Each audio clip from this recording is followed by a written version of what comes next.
Anda sedang mendengarkan UT Radio, Open Education Station for All.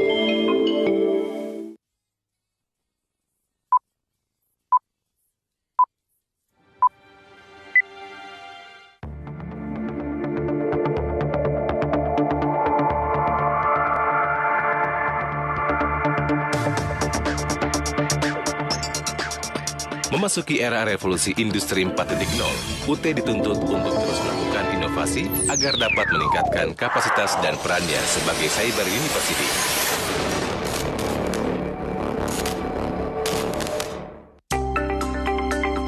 Berbagai upaya yang dilakukan UT untuk meningkatkan angka partisipasi kasar APK perguruan tinggi serta pemanfaatan teknologi informasi dan komunikasi dalam proses pembelajaran merupakan tantangan sekaligus peluang dalam upaya meningkatkan kompetensi SDM bangsa yang berkualitas.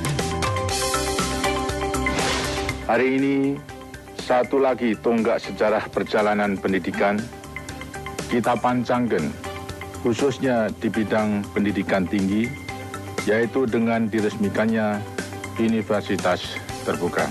Sejak berdiri pada tanggal 4 September 1984, UT dengan sistem pembelajaran terbuka dan jarak jauh telah menunjukkan karya nyata dalam pemerataan pendidikan tinggi yang berkualitas dan meningkatkan kesempatan belajar untuk semua. Peran UT dalam mengukuhkan konektivitas bangsa di era siber inilah yang diangkat sebagai tema Disnatalis UT ke-35 tahun ini.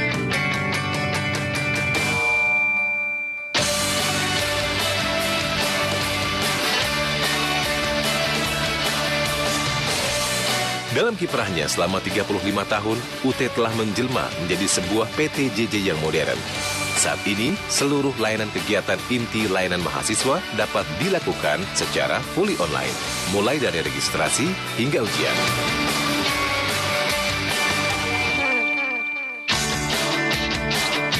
Saat ini, UT telah menawarkan 40 program studi jenjang sarjana, diploma, dan magister di bawah 4 fakultas, yakni Fakultas Ekonomi atau FE, Fakultas Hukum, Ilmu Sosial, dan Ilmu Politik atau FISIP, Fakultas Keguruan dan Ilmu Pendidikan atau FKIP, dan Fakultas Sains dan Teknologi FST. Selain itu, UT juga menyediakan program sertifikat berupa program mata kuliah mandiri atau PMKM, program Massive Open Online Courses atau MOOCs, program pendidikan berkelanjutan, serta program pelatihan instruksional, PJJ, dan kemampuan profesional. Sebagai PTN yang menerapkan sistem belajar jarak jauh, UT berupaya untuk memberikan layanan agar mahasiswa baru mempunyai kesiapan mengikuti proses belajar di UT yang berprinsip pada belajar mandiri.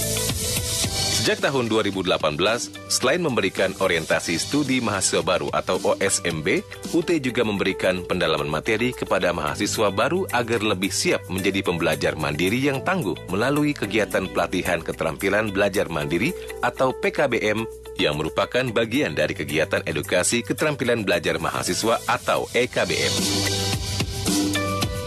Berbagai inovasi dilakukan oleh UT untuk peningkatan layanan pendidikan melalui pemanfaatan teknologi informasi dan komunikasi terkini agar mampu menjangkau seluruh kalangan, dimanapun dan kapanpun tanpa kendala. Bahan ajar sebagai materi utama dalam pembelajaran disediakan, selain tercetak juga berbentuk digital. Bahan ajar digital ini bersifat interaktif dalam format EPUB, serta dapat diunduh secara gratis dan digunakan secara offline oleh setiap mahasiswa UT, melalui berbagai perangkat, baik tablet, handphone, maupun desktop. Dalam rangka untuk memfasilitasi pemantapan hasil belajar mahasiswa secara mandiri, UT menyediakan pembelajaran secara online yang disebut tutorial online atau tuton yang bersifat asinkronus. Selain itu, tutorial bersifat sinkronus juga disediakan dalam bentuk tutorial berbasis web atau TUWeb, e-lecturing, dan video conference atau VCon.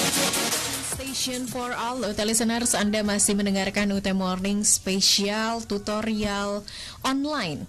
Ya, jadi bagi Anda mahasiswa Universitas Terbuka, pendidikan anak usia dini dimanapun Anda berada, kita berjumpa dalam acara tutorial udara radio Universitas Terbuka. Kali ini kita akan membicarakan strategi pengembangan moral anak usia dini dengan dosen pengampu Ibu Dr. Mukti Amini MPD yang merupakan Ketua Prodi PG PAUD di Universitas Terbuka. Dan mahasiswa PAUD dimanapun Anda berada, program tutorial udara ini merupakan program yang membahas materi perkuliahan melalui media radio.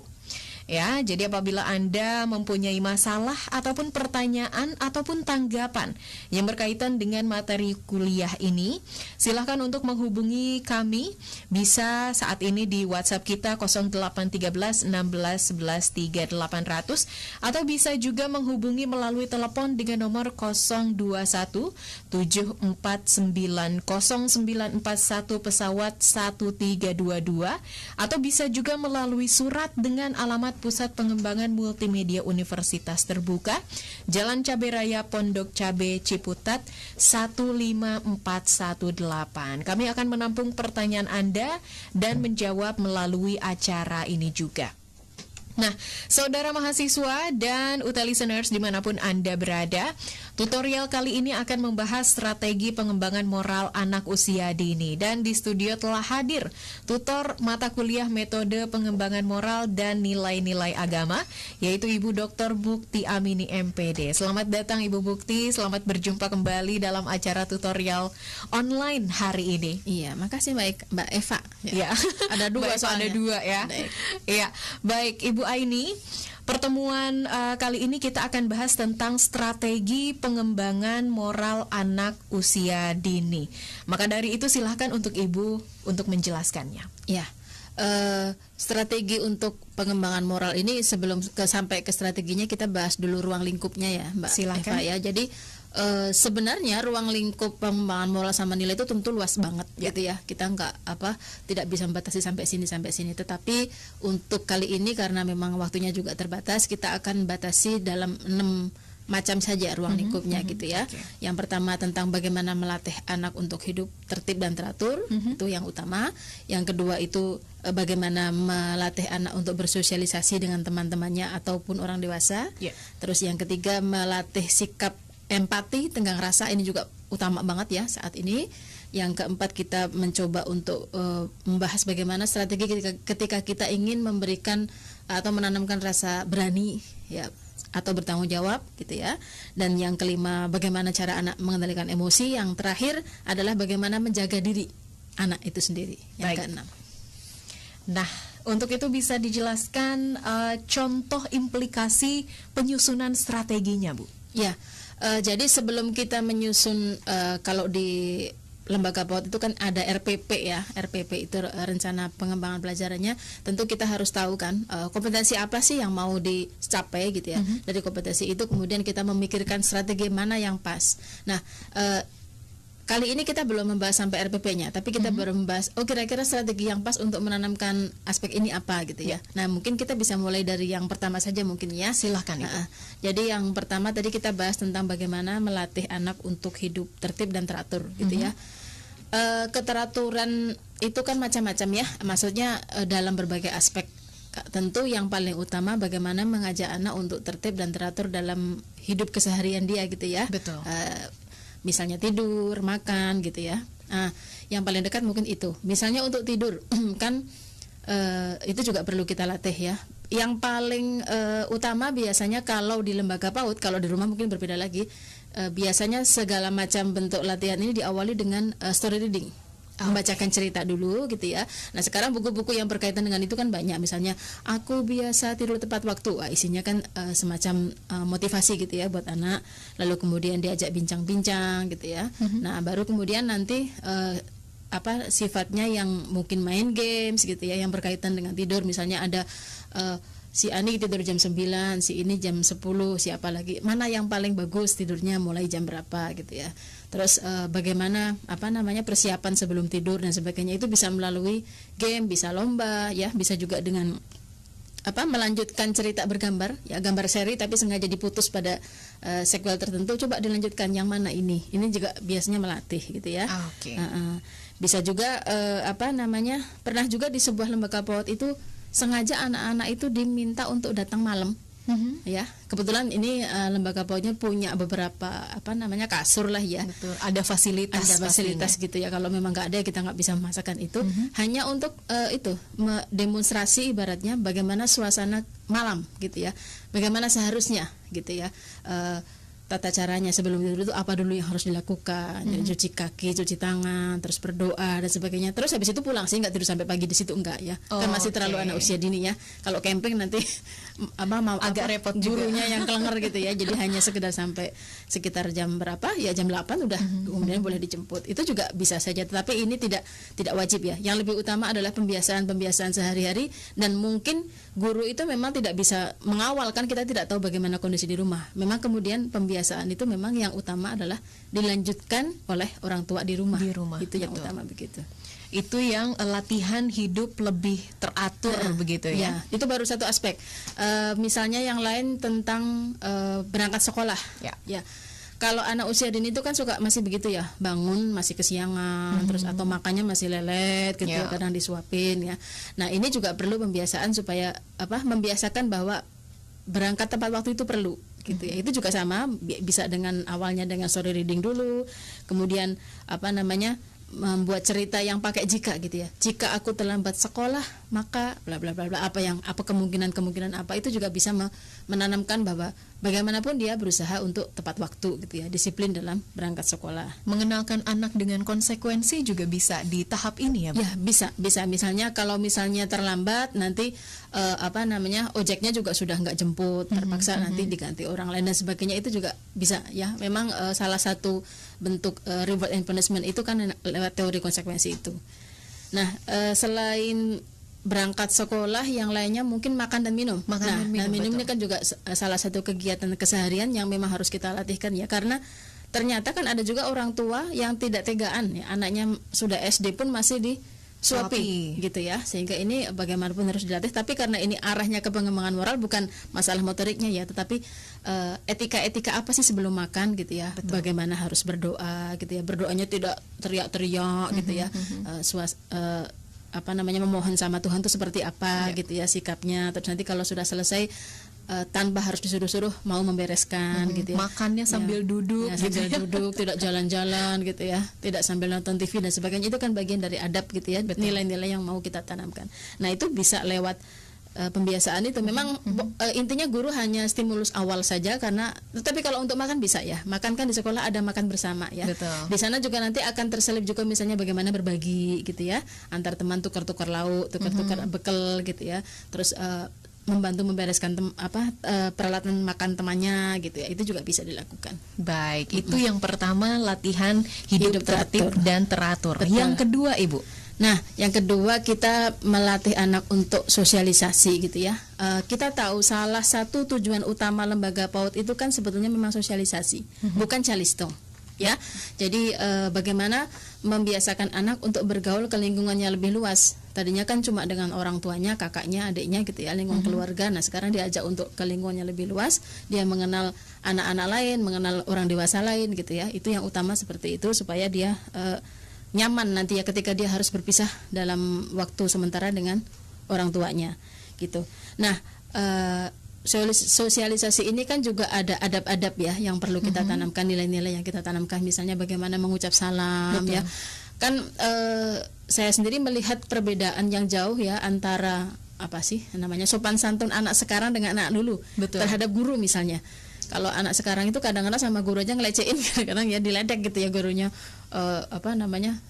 misalnya namanya Pak Dudung, Pak Dungdung gitu, malah berledekan. Kadang-kadang anak saya suka lihat anak saya sendiri, maksud saya nggak berani. Nah, saya ingat sekali zaman saya kelas 1 SD itu lihat guru jauh itu, kita udah buru-buru lari terus mengambilkan tasnya, mengambilkan tasnya kita bawakan sampai ke kelas. Betul. Gitu, saya masih ingat banget itu ya. Nah, ini apa yang hilang gitu ya, tetapi Mungkin memang gayanya yang berbeda. Yang kita inginkan bukan harus seperti itu persis, tetapi paling tidak dia mengerti batas sopan santun itu sampai mana sih gitu ya. Kalau sama bu guru itu yang dikatakan tidak sopan itu mana, yang sopan itu yang mana dia harus tahu. Sama orang tua anak lain juga begitu, sama teman-temannya juga begitu. Jadi ada batasan yang jelas dan itu perlu latihan gitu ya. Jadi pada intinya memang mengenalkan anak pada adab begitu ya, karena yang saya yakini juga ilmu itu adanya letaknya nomor 2. Yang pertama tuh adab gitu dulu, ya, baru ilmu. Dan adab ini harus dilatih sedini mungkin dan bisa juga melalui pengajaran-pengajaran yang ada di PG PAUD. Begitu ya Bu. Baik, masih ada beberapa pengembangan pendidikan moral bagi anak TK yang akan kita bahas bersama narasumber kita kali ini, tapi kita akan bahasnya nanti setelah saya putarkan lagu. Tetap di UT Radio Open Education Station for All.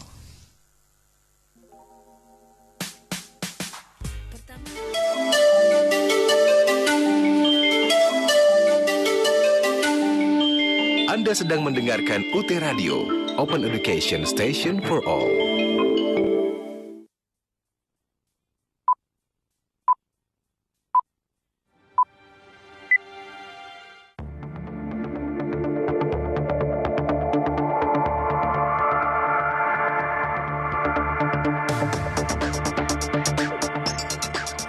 Memasuki era revolusi industri 4.0, UT dituntut untuk terus melakukan inovasi agar dapat meningkatkan kapasitas dan perannya sebagai cyber university.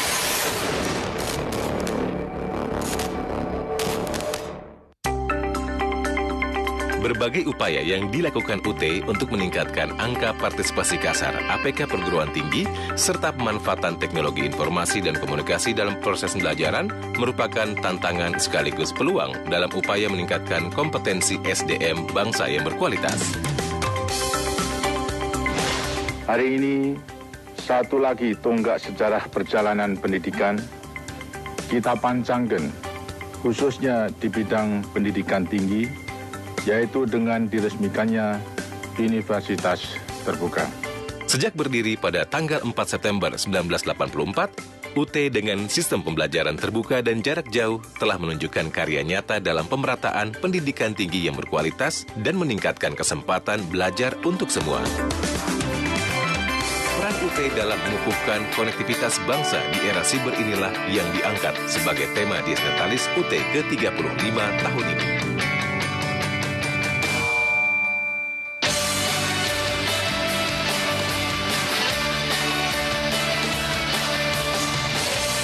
Dalam kiprahnya selama 35 tahun, UT telah menjelma menjadi sebuah PTJJ yang modern. Saat ini, seluruh layanan kegiatan inti layanan mahasiswa dapat dilakukan secara fully online, mulai dari registrasi hingga ujian.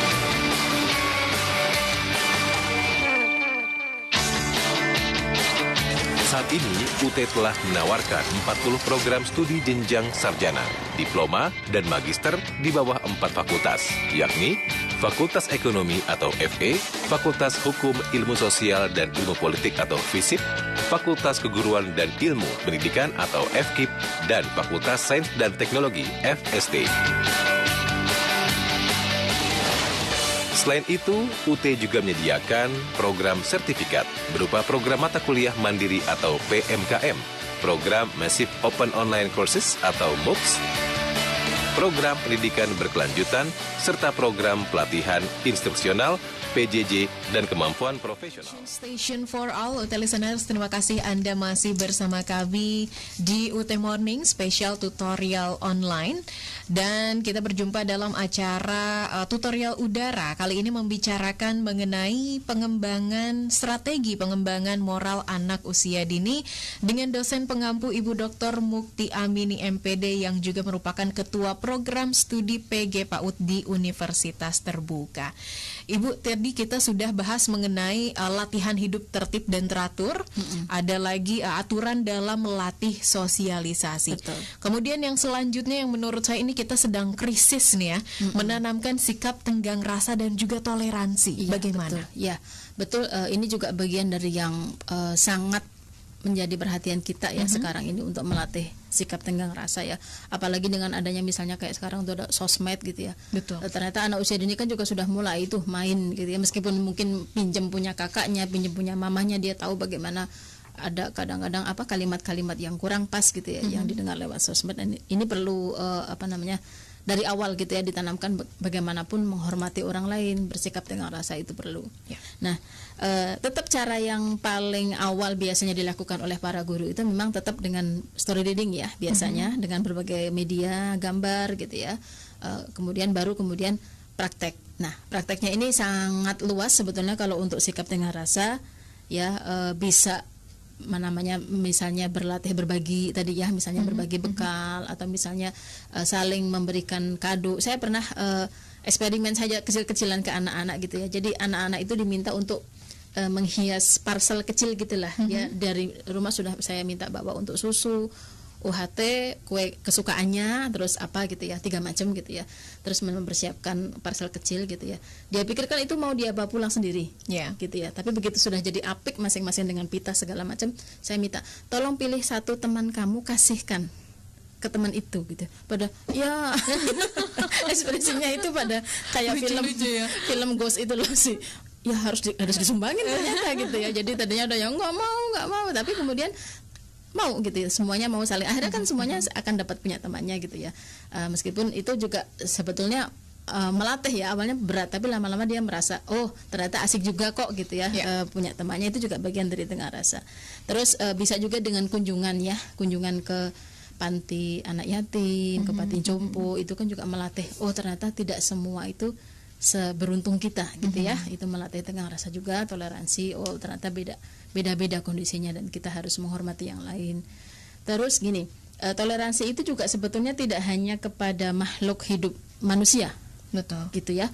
Termasuk di sini kan ada peri kemanusiaan. Memang nggak ada peri kebinatangan, tapi maksudnya sayang dengan binatang, sayang dengan tumbuhan. Ini juga pernah kita praktekkan di TK ya. Jadi anak-anak itu saking semangatnya main di luar, itu dia main serobot, ada bunga dicabut begitu, pokoknya jadi pabalatak lah ya suasananya. Itu nggak rapi lagi gitu ya, rumput juga pada nggak rapi, pohon-pohon juga hampir gundul gitu ya. Nah, si guru kemudian mikir caranya bagaimana supaya anak-anak ini tumbuh rasa sayang dengan rumputan gitu ya. Dia bikinlah sebuah media yang bagus gitu ya, ada ibu rumput, ada anak rumput gitu ya. Nah, ternyata si adik bungsunya rumput itu sampai patah kakinya gitulah, digambarkan seperti itu karena terinjak-injak oleh anak-anak secara tidak sengaja gitu ya. Sampai harus ke rumah sakit, opname dan sebagainya gitu ya. Ternyata dengan cerita yang sekilas itu, pada hari berikutnya anak-anak itu mau lewat rumput aja ini minggir-minggir, permisi lumput, saya mau lewat gitu ya, sampai begitu. Jadi tergantung bagaimana gurunya. Kalau dia bisa menyampaikan dengan baik, oh dia sama rumput pun begitu hormatnya. Apalagi kalau itu bisa kita tekankan pada sesama manusia, itu lebih bagus lagi. Oke, itu yang menanamkan sikap tenggang rasa dan juga toleransi. Betul. Kemudian merangsang sikap berani, bangga, bersyukur, serta bertanggung jawab. Nah, ini ada 4 ya sebetulnya ya, teman kita jadikan satu. Mungkin yang awal dulu yang bertanggung jawab dulu ya, yang lebih utama ya. Tanggung jawab itu juga sama, awalnya biasa dengan gambar, kemudian ya berlatih. Nah, tanggung jawabnya macam-macam. Bisa tadi misalnya membereskan mainan gitu ya. Betul. Atau kemudian bertanggung jawab terhadap tadi resiko misalnya telat ke sekolah, terus bagaimana? Ya udah terpaksa jalan kaki, tukang ojeknya udah pergi, itu kan bagian dari tanggung jawab. Terus membereskan kamarnya sendiri gitu ya, enggak begitu bangun blok selimut masih kemana, bantal masih kemana dan seterusnya. Itu juga bisa kita latihkan pada anak sejak dini. Intinya sebetulnya ketika memang dari awal itu dibiasakan, biasanya anak itu akan tertib. Ini pernah ada ya di lembaga PAUD yang kecil yang kelompok bermain gitu ya. Artinya untuk melatihkan tanggung jawab itu tidak harus anak-anak itu sudah bisa piket gitu ya, piket kelas. Itu tidak harus kalau anak-anak itu sudah bisa baca baru dia diajarkan piket gitu ya. Ternyata anak-anak sepiyi-piyi itu yang 3 tahun pun bisa diminta piket dengan cara icon gitu. Jadi ada foto anak, foto beberapa gitu ya, tinggal dipindah-pindahkan saja. Ini gambar menyapu, ini gambar membersihkan kolong meja gitu ya. Nah, gurunya tinggal mengatur situ saja. Begitu teng gitu, dia sudah tinggal lihat hari ini saya di mana pasangan gambarnya, sudah dia bekerja. Tidak perlu pakai ayo no dibereskan dulu, enggak gitu ya. Jadi itu kan bagian dari melatih tanggung jawab ini. Iya. Ya, ternyata bisa untuk anak-anak kecil gitu ya. Bisa. Nah, itu melatih bertanggung jawab, Iya. melatih bersyukur. Nah, melatih bersyukur ini juga bisa kita lakukan dengan banyak cara, bisa dengan jalan-jalan gitu ya. Jadi jalan-jalan bukan hanya senang-senang saja, tapi di sana kita tafakur alam lah ya istilahnya. Meskipun di sini tidak harus alam yang dalam arti benar-benar alam yang alami, bisa juga tadi kayak ke panti sosial. Betul. Itu kan juga kita melatih bersyukur. Kalaupun ke alam juga kita kayak sekarang kita di misalnya kayak pandemi sekarang di musibah ini juga ada syukurnya, misalnya langit jadi lebih cerah gitu ya, oksigen juga lebih bagus, itu kan juga bagian dari syukur. Terus syukur masih bisa bersekolah, masih punya seragam dan sebagainya, itu bisa dilatih dengan macam-macam cara tadi gitu ya. Jadi intinya adalah jangan sampai banyak mengeluh gitu ya, mengajarkan anak tidak banyak mengeluh tapi banyak bersyukur kepada Tuhan gitu ya. Oke, termasuk berterima kasih. Betul. Ya. Jadi melihatkan anak sisi-sisi positif dari berbagai hal begitu ya, Bu. Betul. Dan pastinya memaparkan terus gitu sampai anak-anaknya sadar sendiri bahwa selalu ada sisi positif dari setiap hal gitu ya. Betul. Nah, itu mengajarkan anak atau merangsang anak untuk bersyukur. Merangsang anak untuk bangga gimana ya, Bu? Karena ini takutnya anak juga jadi sombong gitu ya kalau terlalu bangga. Iya. Bangga di sini lebih kepada kecerdasan intrapersonalnya itu bagus gitu ya. Jadi artinya dia tidak merasa kok aku enggak kayak dia ya, kok hidungku pesek, kok anak-anak kan masih begitu ya, suka banding-bandingin, kok kulitku hitam Bu sih, dia putih gitu ya, aku malu, aku pendek dan sebagainya. Nah, ya tadi sebetulnya bangga dengan bersyukur ini jadi satu paket sebetulnya ya. Jadi bagaimana dia mensyukuri apa yang Allah anugerahkan pada dia, Tuhan anugerahkan, dan kemudian dia berbangga, tidak merasa rendah diri bahwa saya tuh pokoknya paling jelek deh, saya tuh paling nggak dianggap sama teman-teman gitu. Intinya sih seperti itu. Oke. Jadi memang dialog ya, intinya sih banyak dialog dengan anak-anak. Berkaitan juga dengan tadi yang bersyukur, dan kalau saya lihat dari contoh yang Ibu paparkan barusan itu juga berhubungan dengan toleransi, artinya aduh kok saya hitam, dia putih, mungkin bisa diajarkan juga bahwa mau hitam mau putih tidak ada yang jelek gitu. Betul. Hitam bagus, putih pun bagus, merah bagus, kuning bagus, semua bagus gitu. Jadi anak-anak punya sikap positif terhadap semua hal. Melatih anak untuk berani, Ibu. Nah, ini melatih keberanian anak juga macam-macam, tapi kalau di lembaga PAUD kita bisa melatih misalnya dengan siapa yang berani maju ke depan kelas gitu ya, siapa untuk yang bernyanyi gitu ya, siapa aja mau cerita, atau mungkin siapa yang berani bertanya saja kan butuh ini ya, butuh latihan. Terus kemudian Bu Guru punya ini nih, misalnya punya apa ya yang harus dilanjutkan, punya gambar tapi belum selesai, siapa yang berani melanjutkan, yang begitu-begitu itu juga sudah bagian dari melatih keberanian anak ya. Sampai kemudian kalau di rumah ya mungkin disambung dengan bagaimana melatih anak untuk tidur sendiri gitu ya, tidak harus ditemani sampai dengan paginya. Bagaimana melatih anak untuk ke kamar kecil ketika dia butuh ke kamar kecil, tidak harus ikut masuk orang tuanya gitu ya. Mungkin awalnya ditunggu di depan pintu, lama-lama ya sudah biasa begitu ya. Anak usia dini bisa dilatih, dirangsang keberaniannya sampai kepada tahap ini enggak ya, Bu? Berani mengakui perasaan. Artinya saat dia sedih, saat dia ingin menangis, ya sudah dia nangis, dia nggak yang malu nangis, takut ketahuan ibu guru, takut ketahuan teman-teman. Apakah anak usia dini bisa dilatih keberaniannya sampai ke tahap itu? Ya, ada. Itu masuk di kecerdasan emosi ya sebetulnya, nanti yang bagian poin kelima gitu ya. Masalah pengendalian emosi. Tapi intinya bahasa tubuh seperti itu natural saja muncul. Cuma masalahnya di anak-anak adalah kadang-kadang dia belum menguasai kosakata yang dia wujudkan itu mewakili rasa apa gitu. Betul. Ini sebetulnya aku tuh ngapain gitu ya. Jadi dia pokoknya bawaannya kesel aja, nggak ngerti masalahnya itu, entah dia cemas, entah takut gitu ya, entah kenapa gitu ya. Nah, itu adalah tugas orang dewasa untuk, kalau kita bahasa singkatnya itu, menamakan emosi gitu. Caranya menamakan emosi bagaimana? Dengan pertanyaan yes or no question. Kalau ditanya, kamu kenapa sih? Ya nggak akan jawab, karena jawabannya kan harus panjang. Kan dia lagi males, kan dia lagi bete gitu ya. Jadi pertanyaannya harus, tadi ini ya di jalan ketemu orang ini yang nggak disukai, atau di jalan sempat luka, atau misalnya berantem ya sama teman. Kan dia cuma enggak gitu kan biasanya anak-anak. Sampai kemudian beberapa kali pertanyaan yang salah pun pertanyaannya kita nggak benar, jawabannya nggak masalah.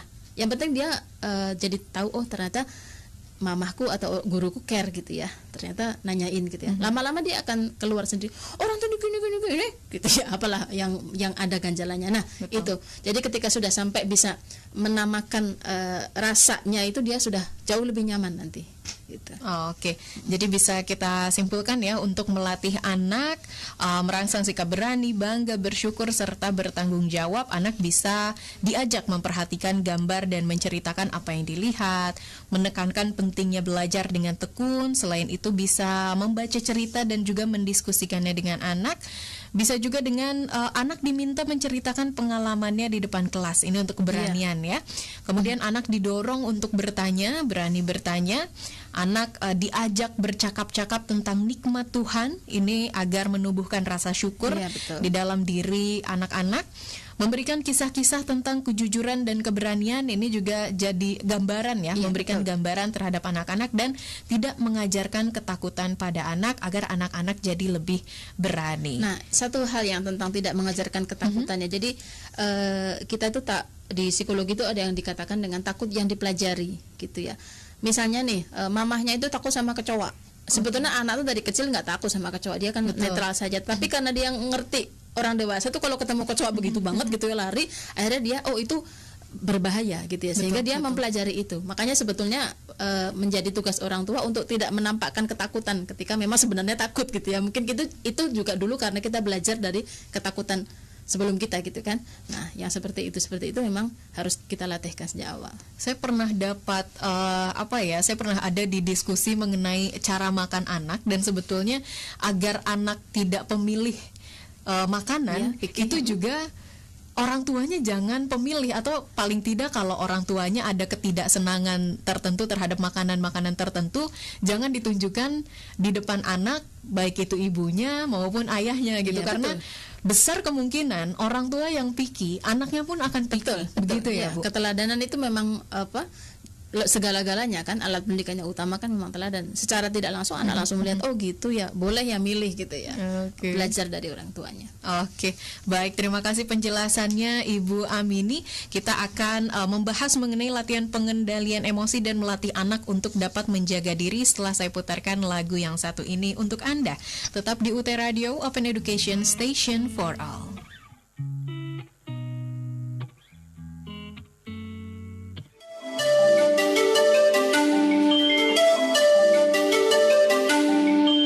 Anda sedang mendengarkan UT Radio, Open Education Station for All.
Memasuki era revolusi industri 4.0, UT dituntut untuk terus melakukan inovasi agar dapat meningkatkan kapasitas dan perannya sebagai cyber university.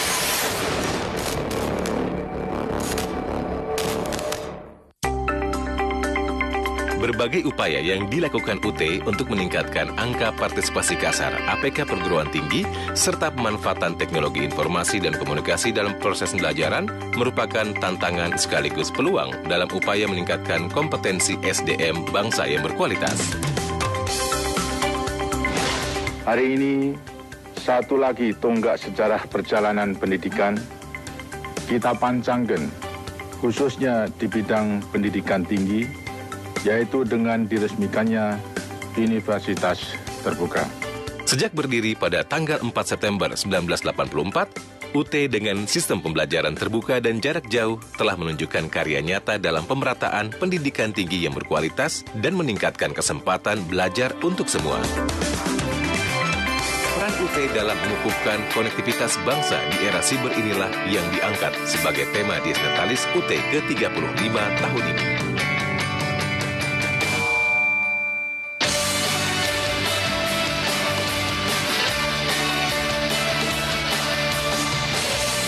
Dalam kiprahnya selama 35 tahun, UT telah menjelma menjadi sebuah PTJJ yang modern.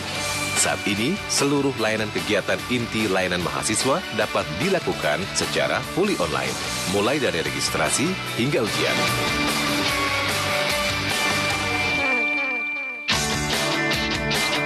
Saat ini, UT telah menawarkan 40 program studi jenjang sarjana, diploma, dan magister di bawah 4 fakultas, yakni Fakultas Ekonomi atau FE, Fakultas Hukum, Ilmu Sosial, dan Ilmu Politik atau FISIP, Fakultas Keguruan dan Ilmu Pendidikan atau FKIP, dan Fakultas Sains dan Teknologi FST.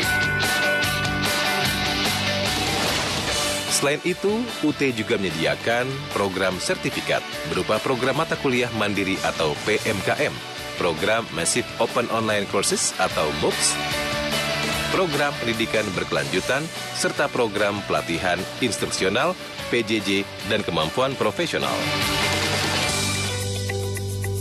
Sebagai PTN yang menerapkan sistem belajar jarak jauh, UT berupaya untuk memberikan layanan agar mahasiswa baru mempunyai kesiapan mengikuti proses belajar di UT yang berprinsip pada belajar mandiri. Sejak tahun 2018, selain memberikan orientasi studi mahasiswa baru atau OSMB, UT juga memberikan pendalaman materi kepada mahasiswa baru agar lebih siap menjadi pembelajar mandiri yang tangguh melalui kegiatan pelatihan keterampilan belajar mandiri atau PKBM yang merupakan bagian dari kegiatan edukasi keterampilan belajar mahasiswa atau EKBM. Berbagai inovasi dilakukan oleh UT untuk peningkatan layanan pendidikan melalui pemanfaatan teknologi informasi dan komunikasi terkini agar mampu menjangkau seluruh kalangan, dimanapun dan kapanpun tanpa kendala. Bahan ajar sebagai materi utama dalam pembelajaran disediakan, selain tercetak juga berbentuk digital. Bahan ajar digital ini bersifat interaktif dalam format EPUB, serta dapat diunduh secara gratis dan digunakan secara offline oleh setiap mahasiswa UT, melalui berbagai perangkat, baik tablet, handphone, maupun desktop. Dalam rangka untuk memfasilitasi pemantapan hasil belajar mahasiswa secara mandiri, UT menyediakan pembelajaran secara online yang disebut tutorial online atau tuton yang bersifat asinkronus. Selain itu, tutorial bersifat sinkronus juga disediakan dalam bentuk tutorial berbasis web atau TUWeb, e-lecturing, dan video conference atau VCon.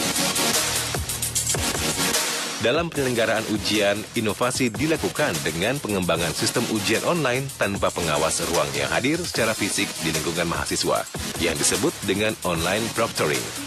Dengan online proctoring ini, mahasiswa dapat ujian dimanapun selama mereka memiliki akses terhadap internet. Selain itu, untuk mendukung kegiatan belajar mahasiswa, berbagai fasilitas belajar yang dapat diakses mahasiswa secara langsung antara lain UT TV, UT Radio, perpustakaan digital, materi pengayaan mata kuliah berbasis online, latihan mandiri, dry lab. Fasilitas lain yang diberikan UT untuk mendukung proses belajar online adalah fasilitas internet gratis berupa Wi-Fi ID dan Microsoft Office. Tempat hatiku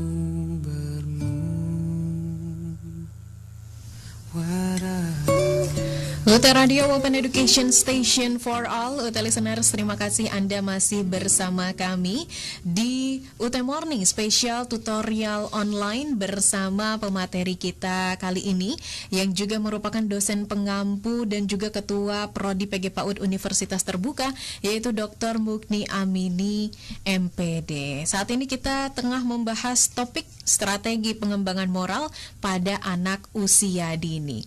Di sesi 1 kita sudah bahas mengenai latihan hidup tertib dan teratur, kemudian aturan dalam melatih sosialisasi, dan menanam sikap tenggang rasa dan toleransi sudah kita bahas juga di sesi sebelumnya, di sesi 2, merangsang sikap berani, bangga, dan bersyukur serta bertanggung jawab. Saat ini kita akan membahas mengenai latihan pengendalian emosi, Ibu Amini. Betul. Silahkan. Ya, jadi sejak kecil juga anak perlu dilatih ya, bagaimana dia perlu mengendalikan emosi. Sama sebetulnya pada dasarnya caranya, stimulus awalnya adalah dengan banyak membacakan cerita, dengan bercerita, dengan berdiskusi. Nah, baru kemudian dengan berbagai macam games ya.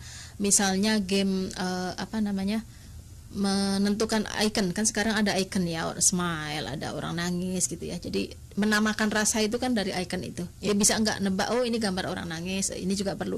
Jadi biasanya pakai ditempel ke papan flanel atau mungkin ditaruh di mana. Jadi guru sudah menyiapkan berbagai kartu icon yang mewakilkan rasa. Bisa juga dengan pantomim. Ya, pantomim. Nangis seperti apa gitu ya, ekspresi nangis itu seperti apa. Jadi itu kan kemudian arahnya ke melatih kepekaan sebetulnya ya. Betul. Mengerti ke sana. Terus bisa juga dengan cermin emosi. Jadi seorang anak memperagakan suatu gerakan, teman di depannya itu harus jadi cerminnya. Pasti seperti apa. Itu kan juga sama ya, menandai emosi temannya itu seperti apa. Jadi kalau sekarang ketika kita menggunakan media teknologi ini kan yang hilang itu ya, jadi kita susah untuk menangkap emosi lawan bicara gitu ya. Bukan hilang, mungkin berkurang gitu ya. Nah, memang paling bagus itu adalah dengan ketemu langsung ya, untuk saling mengenal emosi, kemudian sama-sama mengendalikan. Nah, mengendalikan emosi ini memang tidak berarti kalau anak tuh nggak boleh nangis, bukan begitu ya, tetapi lebih kepada bagaimana supaya pas gitu ya. Tidak kalau misalnya ngamuk tuh ngamuknya sampai kemudian merusak dan sebagainya. Itu yang perlu kita latih pada anak-anak. Oke, itu mengenai latihan pengendalian emosi. Lalu bagaimana dengan melatih anak untuk dapat menjaga diri sendiri? Ya, satu hal ini yang terakhir, tapi bukan berarti yang tidak penting ya, karena sekarang memang kondisinya kita tahu kejahatan di luar itu semakin marak gitu, sehingga memang dari kecil anak juga harus kita latih untuk bagaimana menjaga diri gitu ya. Menjaga diri awalnya bisa dilatih dengan cara berpakaian gitu ya, mana yang pantas, mana yang tidak pantas dia perlihatkan kepada orang lain, termasuk definisi orang lain itu siapa sih gitu ya. Apakah cuma ayah ibu atau juga semua yang di rumah, termasuk mbak, termasuk paman dan sebagainya, itu juga dia harus jelas posisinya gitu ya. Di mana dia bisa terus terang semuanya, tentu hanya kepada mama dan papa gitu kan. Itu perlu kita jelaskan. Terus membiasakan untuk misalnya masuk keluar kamar mandi nggak cuma pakai anduk doang gitu, cucuk ya, nanti keluar. Itu juga perlu kita latih sejak dini gitu ya. Jadi bahwa menanamkan rasa malu, namanya aurat itu begitu keluar kamar mandi itu ya sudah lengkap pakaiannya gitu ya, bukan dengan hanya anduk. Karena ada juga kejadian sudah SMP pun masih begitu. Ya, bahkan bukan handuk lagi, bener-bener nggak pakai apa-apa. Itu ada kejadian laki-laki seperti kan, artinya kan ada yang hilang ya, pendidikan yang hilang kalau seperti itu. Terus juga menjaga diri yang lain, misalnya yang sepele, menjawab telepon. Itu kan juga bagian dari, karena sekarang kejahatan lewat telepon kan juga sering ya. Bagaimana sih etika dalam menjawab telepon? Selain masalah etika juga masalah bagaimana dia menjaga data-data gitu ya. Artinya jangan sampai ngaku semuanya gitu kan, nama bapaknya siapa gitu ya. Terus bagaimana sikapnya kalau misalnya ada orang nggak dikenal mengajak, itu kan juga bagian dari menjaga diri gitu ya. Harus bagaimana menolak, cara halusnya bagaimana gitu ya. Terus kalau kepepet harus lari seperti apa caranya. Itu juga harus kita jangan main percaya aja. Kan banyak kasus penculikan sekarang gara-gara yang seperti ini ya, diajak atau diiming-imingi dengan sesuatu yang si penculik tentu sudah bikin ini ya, penelitian kecil-kecilan gitu. Ini anak suka apa gitu sehingga gampang tertarik. Terus termasuk masalah sentuhan, kan itu sampai ada lagunya ya, yang sentuhan boleh, kepala, pundak, tangan ya. Yang tidak boleh mana, yang boleh mana, itu juga anak-anak harus aware gitu ya. Kalau kayaknya sayang tapi kok udah pegang paha, apalagi pegang baju renang istilahnya, daerah baju renang, nah itu berarti kan sudah cross, oh ini bahaya gitu ya. Itu juga sudah harus, karena juga banyak kasus sekarang kejahatan seksual bukan dari orang tidak dikenal, tapi justru dari orang-orang terdekat yang ada di rumah gitu. Sehingga memang itu harus kita latih kepada anak sejak kecil gitu ya. Tidak dengan menakut-nakuti, makanya kemudian banyak lagu-lagu ini ya untuk sekedar mengingatkan gitu ya. Termasuk latihan menjaga diri, membuka kunci dan menutup pintu, itu juga bagian dari latihan menjaga diri ya. Ya, jadi dia sudah terbiasa lah, dilatih mungkin misalnya kalau di rumah ya, sejak kecil itu waktu papa mamanya mau nutup pintu diajak gitu, yuk coba sekarang kamu bisa nggak gitu ya. Itu kan juga butuh latihan. Lama-lama dia akan aware, paling enggak dia ngerti gitu ya caranya bagaimana gitu ya. Meskipun mungkin untuk yang tingkat kesulitannya tinggi seperti gembok, pagar dan sebagainya mungkin dia belum bisa, tapi kalau sekedar kunci pintu dia ngerti kalau mau pergi berarti harus dikunci dulu gitu. Itu bagian dari menjaga diri.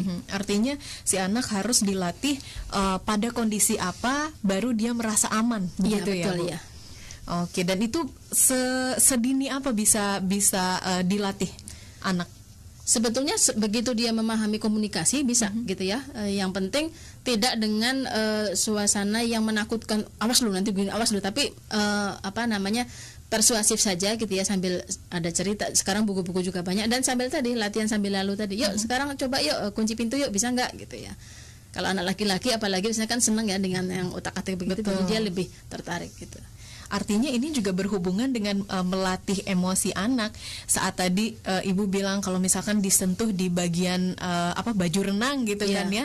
Itu berarti anak pasti ada rasa emosi, apakah ini aman, ini apa, itu apa, kenapa saya merasakan ini.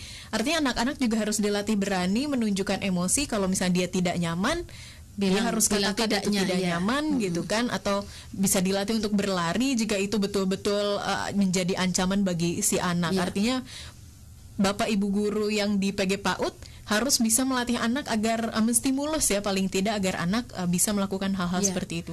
Saya masih ingat kasus siapa tuh yang di Sukabumi atau di mana? Emon ya. Emang siapa sih yang pelaku pedofil yang korbannya banyak banget anak-anak, saya lupa namanya. Ternyata kan anak-anak yang ditinggal itu semuanya bilang, kok dia ditangkap sih, kan dia kakak yang baik, sayang sama kita, suka ngasih permen, suka ngasih ini gitu. Artinya kan memang jadi paradigma anak-anak itu dia nggak apa-apa lah pegang-pegang kita, tuh kita juga dikasih sesuatu gitu. Belum paham gitu ya, bahwa itu bahaya yang mengancam gitu ya. Nah ini kan berarti kan sudah terlanjur seperti itu. Nah, bahaya banget kalau sampai dia tidak memahami bahwa ini bagian-bagian yang mengancam dia. Tapi kalau misalkan kejadiannya seperti itu, bisa jadi ada proses yang hilang di orang tua dan anak. Iya, betul. Artinya pengenalan terhadap untuk anak-anak bisa menjaga diri sendiri ini. Iya. Jadi memang makanya masalah penanaman rasa malu aurat itu kan, kalau saya kebetulan pemeluk agama Islam gitu ya, ada ada aturannya kapan harus dipisah tempat tidur, itu kan sudah jelas ada ya antara laki-laki dan perempuan gitu, karena kan banyak juga kasus yang anak dimakan bapaknya juga gitu kan. Itu kan berarti kan atau incest gitu ya, antar saudara. Nah ini kan sudah jelas aturannya, dan saya rasa secara umum pun pendidikan anak secara umum pun memperlakukan seperti ini. Tidak bisa kita tiru campur saja laki-laki perempuan gitu ya. Jadi dari awal sudah dipisah. Kalaupun memang secara ya kita juga memaklumi tidak semua kondisi rumahnya itu kamarnya cukup, mungkin ya paling tidak ada tempat tidur yang pisah gitu ya, meskipun dalam satu ruangan atau dipisah dengan sekat gitu ya. Yang paling aman lah, cari yang paling aman buat anak-anak. Baik, terima kasih paparannya Ibu Amini. Dan bagi Anda, hotel listeners dan mahasiswa, bagi Anda yang mau bertanya, silahkan ya, masih ditunggu interaksinya di Twitter kita @radio_UT atau WhatsApp ke 0813 16 11 3800. Saat ini kita sedang membahas mengenai strategi pengembangan moral anak usia dini.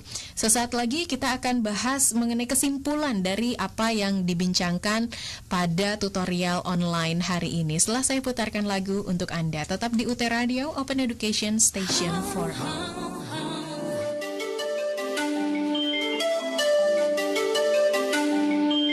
Anda sedang mendengarkan UT Radio, Open Education Station for All.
Memasuki era revolusi industri 4.0, UT dituntut untuk terus melakukan inovasi agar dapat meningkatkan kapasitas dan perannya sebagai cyber university.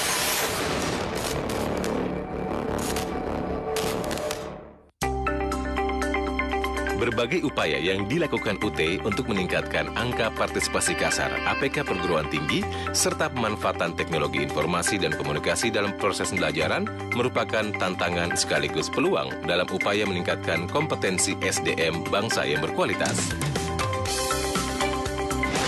Hari ini, satu lagi tonggak sejarah perjalanan pendidikan kita pancangkan, khususnya di bidang pendidikan tinggi, yaitu dengan Station for All. Hotel listeners, terima kasih Anda masih bersama kami di UT Morning Special Tutorial Online bersama Ibu Amini. Nah, Ibu, tadi kita sudah membahas mengenai strategi pengembangan moral anak usia dini, dan di latihan pengendalian emosi ada yang ingin ditambahkan, Ibu? Ya, satu hal tentang latihan pengendalian emosi itu masalah melatih kesabaran, ya. Banyak yang bisa kita latih lewat kegiatan-kegiatan sehari di TK, misalnya mengantri gitu ya, ketika mau cuci tangan mengantri, mau mengambil makanan mengantri. Beberapa TK bahkan untuk melatih ini tidak menerapkan sistem bekal tapi makan bersama. Ya, jadi benar-benar memang seperti suasana di rumah. Jadi ada bakul nasi, ada sayur, itu kan juga melatih pembiasaan makan yang memang alami, memang dia laksanakan di rumah juga. Jadi tidak berbeda jauh. Itu juga bagus. Terus kemudian sabar ketika misalnya ada orang bicara, tidak memotong pembicaraan. Anak-anak kan biasanya cukup main ini aja ya. Mungkin karena takut keburu hilang di kepalanya, takut lupa. Jadi pengen segera memotong. Ini juga perlu. Kalaupun memang takut lupa, segera minta maaf dulu, maaf boleh enggak gitu, nyela gitu ya. Jadi harus ada permisinya. Itu juga bagian dari melatih kesabaran. Terus bergantian ketika menggunakan fasilitas yang terbatas jumlahnya gitu ya. Misalnya kayak di sekolah mungkin untuk komputer gitu kan ngantri gitu ya. Itu juga perlu dilatih yang begini-begini ya. Melatih kesabaran sehingga dia bisa emosinya itu nanti sehat lah ya, karena udah biasa bersabar. Budaya ngantri ini kan budaya yang simple, tapi ternyata kalau gagal dilatih kan banyak ya kejadian, apalagi ibu-ibu ya. Di mana-mana itu tukang nyelak gitu kan ya. Betul. Jangan-jangan waktu TK-nya dulu nggak pakai belajar ngantri apa bagaimana gitu. Nggak lulus belajar ngantrinya gitu. Ya, artinya sederhana, tapi sebetulnya ini bagian dari pengembangan moral yang dasar banget gitu ya. Sabar mengantri itu memang sudah harus seperti itu. Padahal gitu pada dasarnya kita semua sedang mengantri dari pengabulan doa-doa kita ya, Bu ya. Betul. Termasuk mengantri mati kan? Mengantri mati, betul. Baik, terakhir Ibu, kesimpulan dari strategi pengembangan moral anak usia dini, silahkan. Ya, jadi pada kesempatan kali ini kita memang hanya membahas 6 ruang lingkup saja gitu ya. Yang pertama kita bahas tentang bagaimana untuk melatih keteraturan hidup anak ya, yang daily sifatnya, makan, minum, tidur gitu ya. Terus berangkat sekolah, pulang seperti apa ya. Terus yang kedua kita berlatih tentang bagaimana untuk sosialisasi ya, melatih sosialisasi, bagaimana anak bergaul dengan orang dewasa ya, guru, dengan anak-anak lainnya seperti apa, termasuk bergaul dengan istilahnya tukang kebun di sekolah itu bagaimana gitu ya. Itu kan juga bagian sosialisasi, itu juga perlu kita latih ya strateginya. Terus kemudian yang ketiga kita berusaha untuk melatih anak dalam toleransi ya, mengembangkan sikap toleransi. Ini juga sangat utama karena sekarang sudah mulai agak terkikis tampaknya ya sikap toleransi ini ya. Dengan adanya orang gampang bully gitu ya, orang gampang caci maki ya. Saya melihat adanya sosial media itu kan karena memang tidak bertemu langsung, itu kan gampang sekali keluar kata-kata ketika dia tidak setuju gitu ya. Nah itu juga mungkin dipelajari anak gitu ya. Nah ini bahayanya, sehingga perlu ada yang dikatakan dengan kecerdasan literasi lah gitu ya. Bagaimana sih menyikapi bahasa-bahasa di media. Kalau ketemu langsung belum tentu berani caci maki, tapi kalau lewat sosmed kenapa pada berani, kan itu kan ada gap di sana gitu ya. Betul. Dan itu perlu kita tanamkan juga pada anak-anak, karena anak-anak sekarang juga sudah mulai itu main TikTok atau game-game tertentu yang memang bisa saling komunikasi gitu ya. Jadi itu harus dibiasakan. Terus yang keempat itu melatih untuk berani ya, bertanggung jawab serta bersyukur dan bangga gitu ya. Ini juga perlu kita latihkan supaya memang anak sejak kecil memiliki kecerdasan intrapersonal yang bagus gitu ya, sehingga dia tumbuh sehat. gitu ya. Yang kelima, kita melatih anak untuk bisa mengendalikan emosi tadi, salah satunya dengan melatih kesabaran. Dan yang terakhir, kita mencoba melatih anak untuk selalu menjaga diri dan keamanannya sehari-hari. Baik, terima kasih banyak atas pemaparan topik mengenai strategi pengembangan moral pada anak usia dini bersama narasumber kita hari ini ya, listeners, yaitu Ibu Dr. Mukti Amini MPD selaku dosen pengampu dan juga ketua program studi PG PAUD di Universitas Terbuka. Sekali lagi terima kasih atas kehadirannya Ibu. Sama-sama, sampai jumpa kembali dalam lain kesempatan. Terima kasih juga. Ya, demikianlah para peserta tutorial online untuk topik kita kali ini, dan sampai jumpa di tutorial online berikutnya.